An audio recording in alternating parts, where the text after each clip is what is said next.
Hello everyone. Today we're gonna make an interview with Rose from New Zealand about being a New Zealander in Finland and probably some cultural differences as well. So, Rose, let's start with the stereotypes. What are the common stereotypes about New Zealanders that you observed here that people have? Well, I think most of the stereotypes are sort of the same as Australia because people don't really know where New Zealand is. They know Australia, and they're sort of considered similar.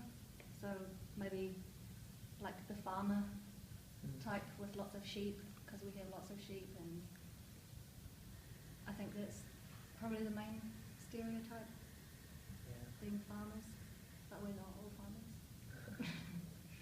I'm not a farmer. Okay, so we can move on to Hofstede's dimension rates. Hofstede stated that the power distance in New Zealand is relatively low compared to other countries, meaning that the distance between the buses and the employees are relatively small, and they're more buses, farm buses, and employees are friends with each other. Did you observe similar thing? Would you accept that? Yeah, I think that's quite true. It would depend on the company, of course, but I've had jobs where I've been really friendly with the bosses, and we talk to each other like friends, how's it going? Good, thanks, yeah. And you talk about maybe your social life a little bit. So I think in that way it is quite friendly, but I haven't had maybe a career in New Zealand yet, so Okay. I don't know. We'll see. Yeah. Okay. So the symbols are one of the most important things that describes a culture. So maybe you can give us some examples about common symbols, some common symbols in New Zealand culture would you observed. Yeah, I just have to say it's firstly, it's quite, we don't have too many symbols for everyone because we're a colonised country and there's lots of different ethnic groups. So we have Europeans, Māori, Samoan, different ethnic groups. But I think one symbol is this green stone. It's like jade, and if you see someone wearing it overseas, then you know that they're from New Zealand. Okay. They're usually like little pendants, and they come from Māori culture, like fish hooks and designs like that. Then also there's Māori tattoos. They're the indigenous people.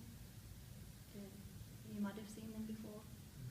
Sometimes they're on the face, arms, and they have meanings. Face tattooing is really common in Maori culture, right? Yeah. That looks real nice. Yeah. Okay, so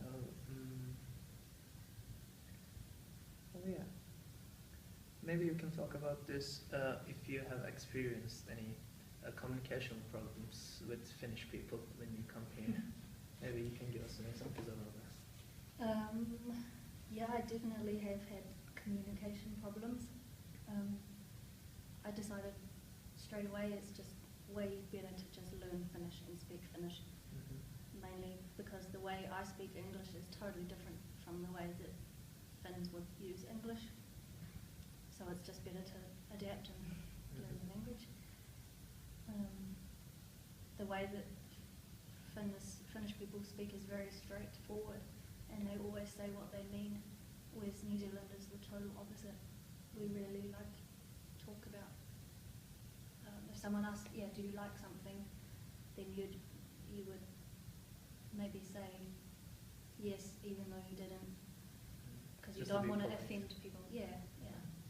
So that's been a bit hard, I guess.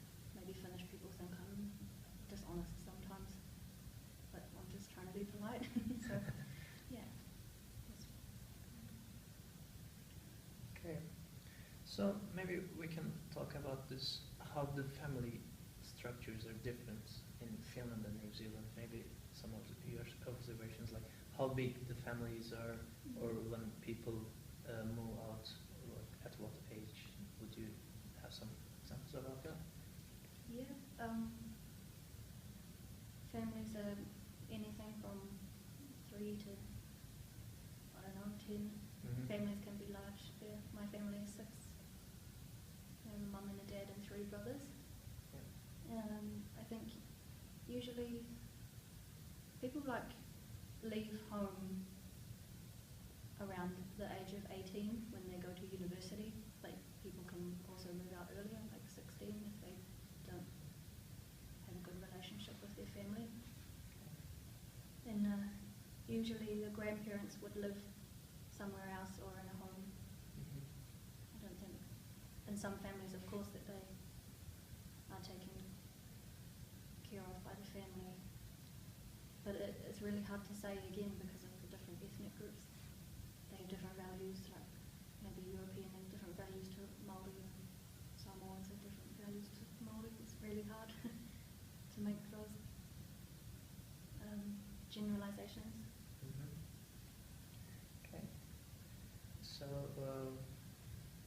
okay, let's move on to. Okay, this might be a bit personal, but I know you have a Finnish boyfriend, and maybe do you have some examples about like your different view of opinion, like about friends or something, inviting friends or Yeah. We. at home?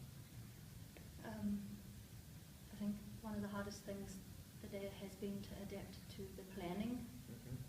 of an organisation, because and it's really obvious when, say, my boyfriend would have to tell me when someone is coming over to our place, where, like, usually I just wouldn't say anything. Mm-hmm. So, like, yeah, organising the social time is quite different.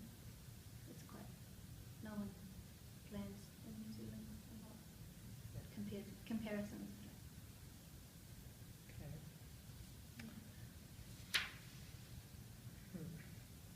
So maybe we can talk a bit about the culture shock, the phenomenon of the culture shock. Have you experienced like severe culture shock when you first moved there, here? Yeah, I think I still get it time to time. Okay.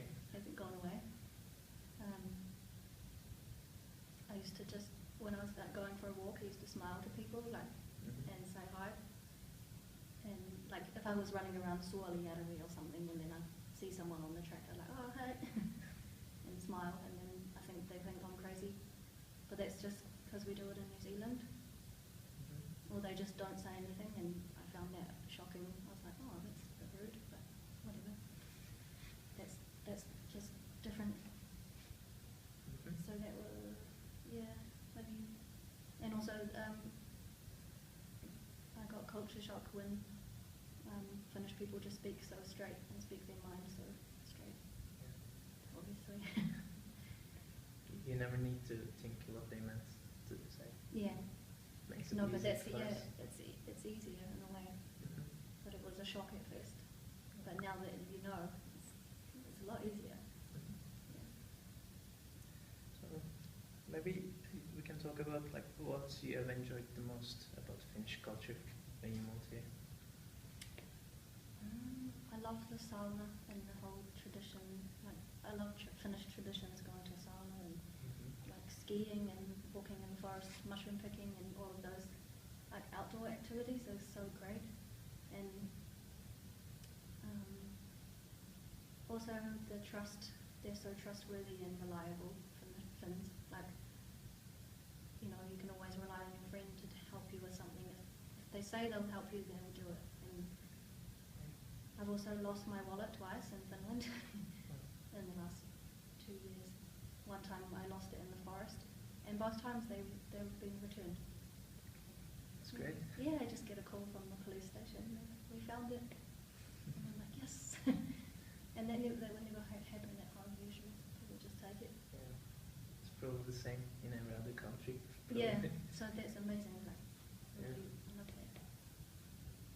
Okay. So yeah, that's about it. Okay. Thanks for coming. Yeah, you're welcome.